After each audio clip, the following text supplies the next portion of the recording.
আসসালামু আলাইকুম রহমতুল্লাহ তাল্লাহ বরকত। বন্ধুরা, আমার ভালোবাসার শক্তি হলো মোহমায়া। কি ভালোবাসার শক্তি হলো মোহমায়া। এই মোহমায়া বা আত্মকেন্দ্রিক ভালোবাসা যখন ভিতর থেকে উঠে যাবে, তখন আস্তে আস্তে মানুষটি চুপ হয়ে যাবে, নয়তোবা নানা ধরনের বিতর্কের মধ্যে জড়িয়ে যাবে। নানা নানা ধরনের বিতর্কিত এবং কেলেঙ্কারি বলেন বা পশুত্বের একটা ভাব বলেন বা পশুত্বের রেশ বলেন, তিনি আস্তে আস্তে সেই দিকে জড়িয়ে যাবেন। এরপর থেকে সংসার, সমাজে, রাষ্ট্রে, সর্বক্ষেত্রে একটা বিপর্যয় নেমে আসবে। হানাহানি, কাটাকাটি, মারামারি, রক্তপাত, পশুত্বের ভাব, পশুত্বের লেশ থাকলে যেটা হয়।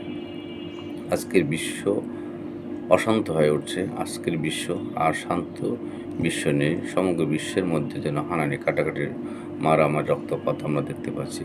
কিন্তু আমরা শান্তিকামী মানুষ যারা রয়েছি, যারা চিন্তুক, ভাবুক, আল্লাহ প্রেমিক, তাকওয়ায় বলিয়ান, আল্লাহ রসুল আদর্শ উজ্জীবিত, সকল ধর্মের মানুষই সকলেই রয়েছেন আদর্শ উজ্জীবিত।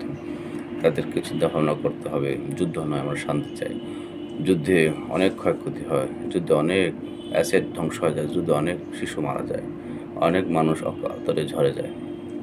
তাই যুদ্ধ নয়, সকল বিশ্বে যারা জ্ঞানীগুণ রয়েছে, মোরল যারা রয়েছেন, তাদেরকে চিন্তা ভাবনা করতে হবে।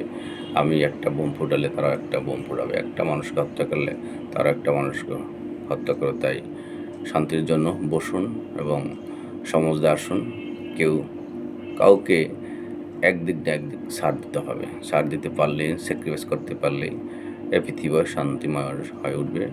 অশান্ত থাকবে না, হানাহানি কাটাকাটি থাকবে না, রক্তপাত থাকবে না, যুদ্ধ থাকবে না। তাই আসুন সবাই শান্তির পক্ষে কথা বলি, ছড়িয়ে দিই সকলের মাঝে শান্তির সুবাস। সকলে ভালো থাকবেন, সুস্থ থাকবেন। আসসালামু আলাইকুম রহমতুল্লাহ তাআলা বরকাতুহু।